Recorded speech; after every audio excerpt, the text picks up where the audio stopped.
So you guys can hear the hustle and the bustle of the city. I mean, the city is right there. This is Bangkok.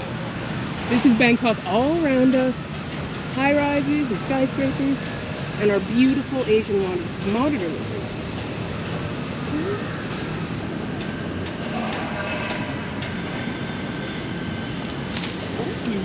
And they can whip that tail. You get hit with that tail, that hurts. Good morning, everybody. I'm 10 Paw Steph. You're here on the channel. We are in beautiful, beautiful. Can you hear that? Oh, can you hear the boat traffic? Can you hear the river traffic? Can you hear the road traffic? Can you hear the motorbikes and the taxis and the street food stalls and the monks coming and taking their alms? And it's Bangkok. It's hot. It's humid. Krung Thep. It's a city that I don't really like that much. So that's what I'm going to do over the next couple of days is I'm going to bring you guys and we're going to find a way to love the city. I love the museums of the city. I love the food. I love all kinds of things about it. But I like nature, so we're gonna focus on that today. You ready? I gotta get my steps in. It is, like I said, it's 6:36. I've only got 4,200 steps. That was all from the airport this morning. Thank you, airport. I did sleep for a couple hours. Yeah. Let's go.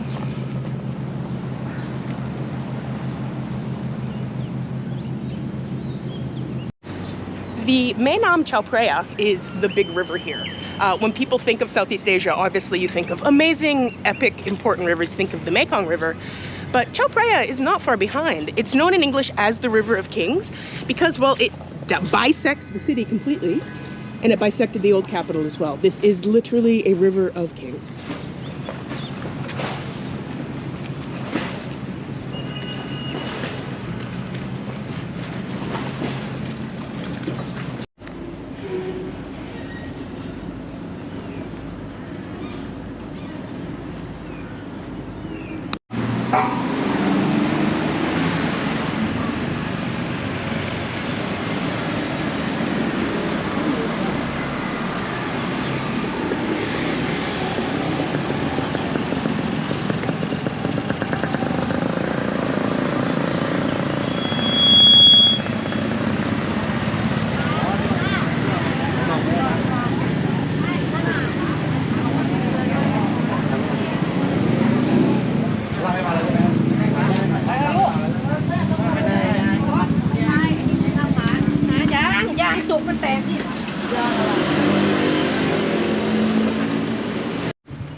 The klong, or the canals that run through Bangkok, they need to be managed because this city floods a lot.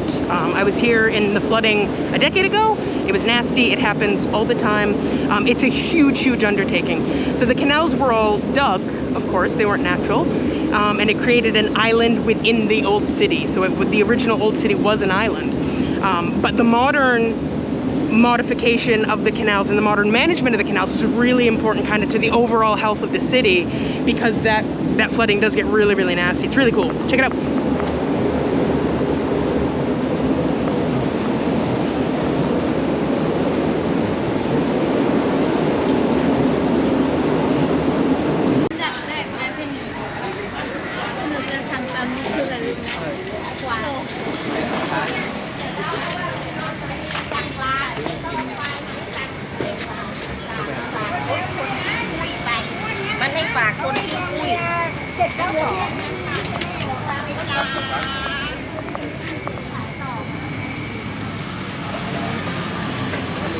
So we're like 90 minutes into our walk, about 5 miles. I've stopped for the first time for my first treat to 7.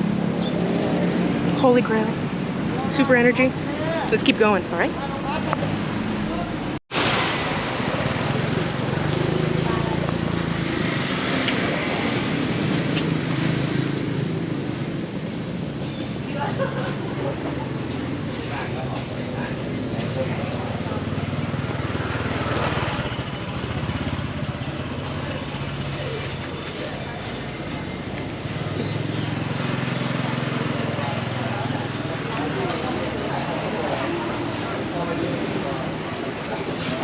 I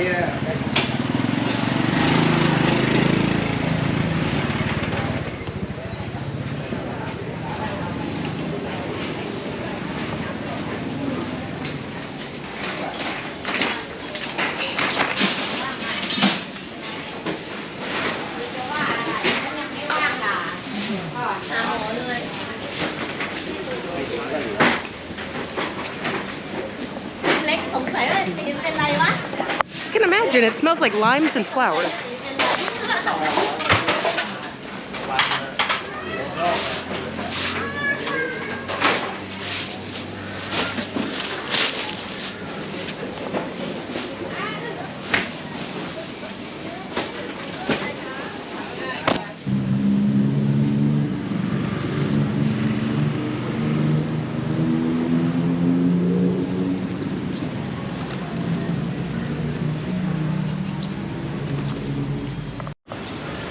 So people think of Bangkok and they think of the beautiful temples and the nightlife and all that stuff.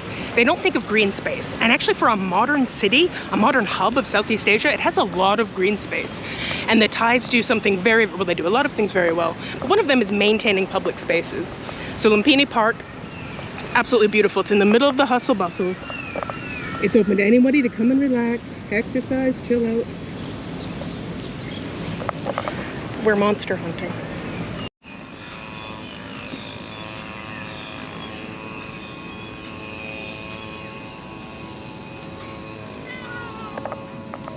Very good.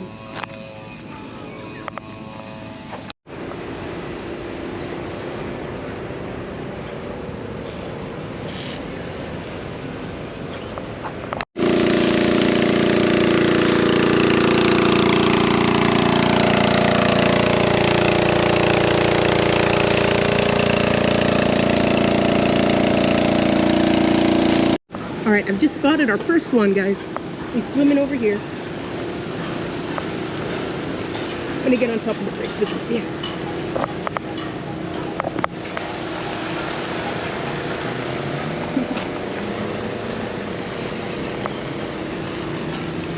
Here he is. Hey, buddy. So these guys get absolutely massive. He's absolutely massive. He's got to be at least 5 feet. Yeah, I knock.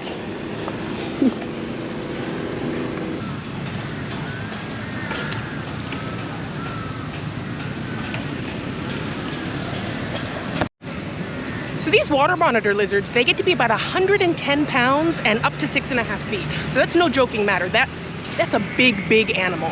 And they are everywhere here in Lumpini, but they're also kind of everywhere in Thailand. They go in all the wet places, and there are lots of wet places. These guys fit right in here. Some people do see them as a nuisance though. Thai people have some mixed feelings about them because they are carrion eaters. They're seen as a little bit of dirty, a little bit of maybe having some evil spirits follow them around, which are always scary. I think they're pretty cool though. And they do remove them from this park as they become dangerous. So obviously a 110 pound, 6.5 foot aggressive lizard is an issue to have in a public park. So they do a really good job of pulling them out before they get to be an issue. Oh, this guy's just so cool. I don't want to scare him, but I think they let me get kind of close.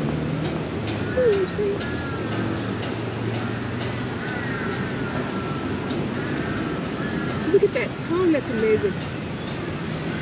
So these guys, like I said, will eat carrion. They'll also eat fish and birds and anything else. Very cool lizards. You gonna go in the water, buddy?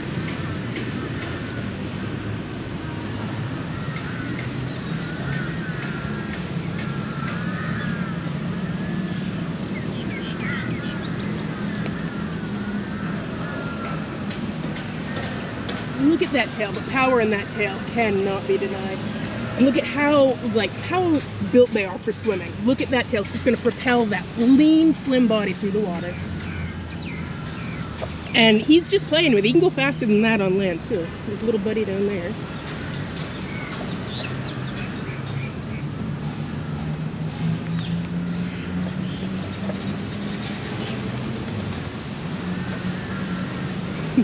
I mean, this is a 4.5 foot animal. Here's.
Lumpini Park is a great place for everybody to lie down and relax. We have a gentleman over here laying down, sunning himself, surrounded by 2 water monitor lizards, which is pretty cool. And there's a 3rd one swimming towards us, so they are everywhere here.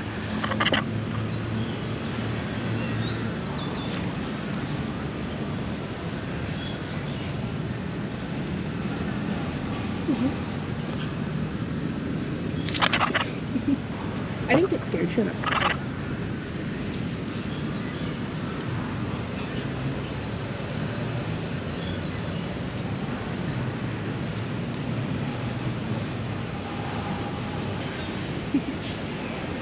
Getting some nice basking sun here in the morning. It's pretty cold at night. It was about 72 Fahrenheit last night, which is chilly for Bangkok. These guys are warming up in the sun. Just like me. I hear you guys.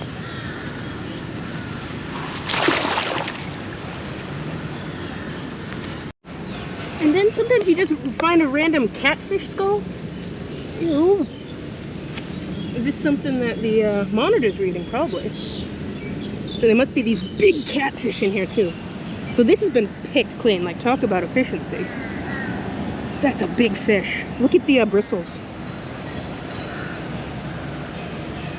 This is a monster fish. This is, I mean, this is an ancient fish too. Never mind the monitor lizards. These guys, this is so bony, so well protected.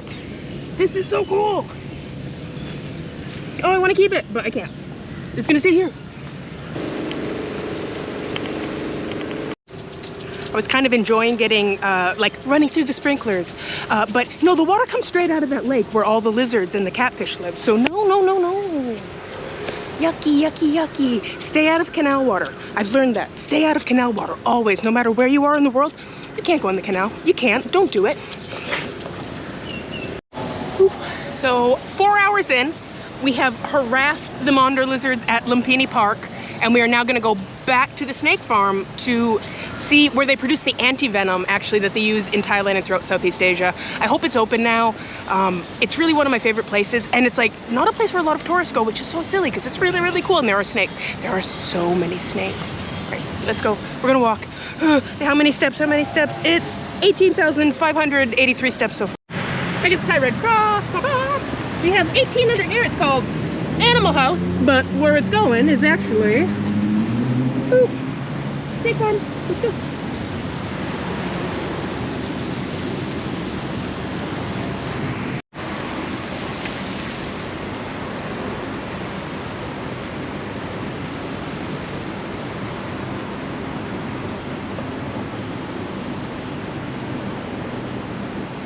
Now, I worked in the floods in 2011, and we were down in Bangkok, which is pretty close. I mean, it's just outside of Bangkok.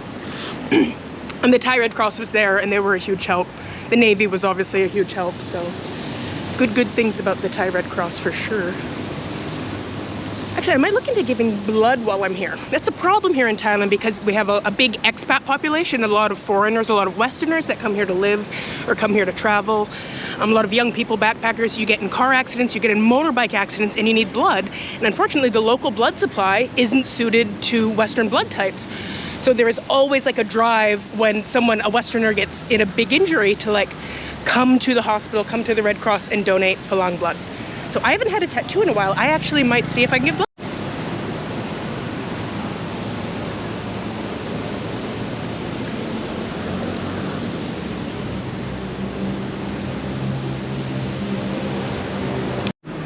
The steak farm here was established in 1923 with royal patronage, and it was established with the mission statement of breeding Thailand's venomous snakes and extracting their venom so we can save people. And that's what they do, and they educate people, and they produce a whole lot of anti-venom, and we're gonna go check it out. King cobras are, if you have never seen one in person, especially in, okay, so here's the house, maybe he's hanging out in there. I'm not gonna come out, but king cobra is the most magnificent animal I have ever seen in person. And I've seen some really interesting, awesome animals. I mean, they all are awesome and interesting, but if you ever get a chance to meet a king cobra safely, do it. I don't think we're gonna get to see this one today. What a habitat though. Oh, look at the skins. I don't know if you guys can see it on the GoPro. They've got all the shed skins hanging up. There's probably a dozen of them. Those are some big cobras in there. No, thank you. No, thank you. Really cool, nice little amphitheater where they put on shows, you know, instructional, educational, pet a Burmese python type shows, which are the things that work. I really believe that there is a happy medium there between having just animals in the wild that we observe in the wild, that we watch wildlife films about, and, you know, terrible zoos. There is a happy in between there. And that's where we're going to grow a lot of passion in young people. That's where my passion came from. I think that's where a lot of people's passion comes from. So things like this that are educational. It is captivity, yes. It is the best captivity that you could have. Look at this guy. Oh, wow. A nice little collection of non-native, non-venomous snakes too. Just little constrictors like this boa. Brazilian. Very pretty.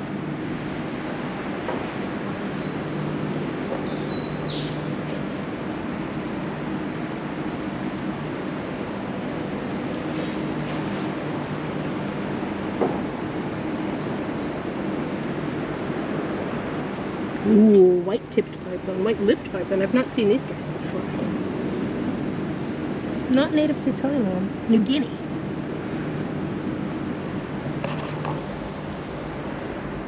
I got a bad feeling about these guys.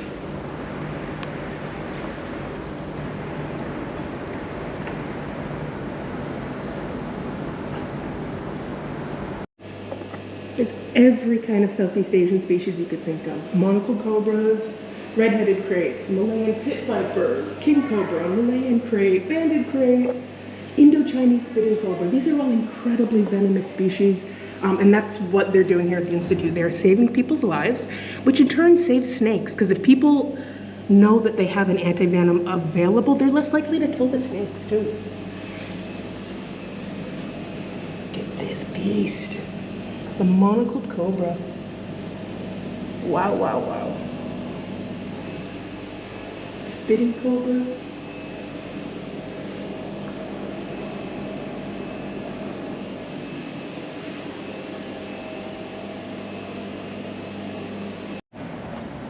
I want to join this club. How do I join this club? I want an outfit and I want a detective hat and I want everything. And how do I join this club, please?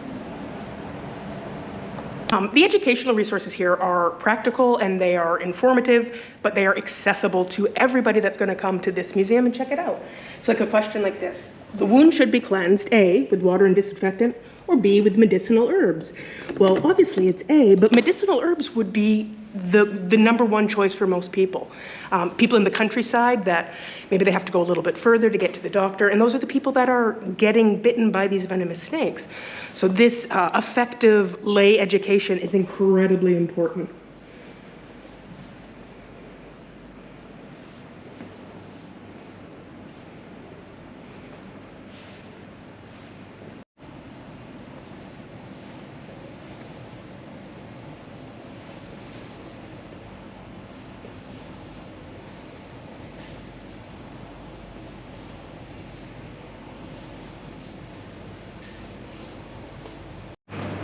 I don't think this is an appropriate mural to have. Like, come on. Is this what the message you're sending, that all of your cobras are going to get away? Pretty sick, though. There was just some guy walking around and his balls were making such a clanging noise because they're steel as they bang together as he's in the king cobra habitat. Cleaning in there. Woo!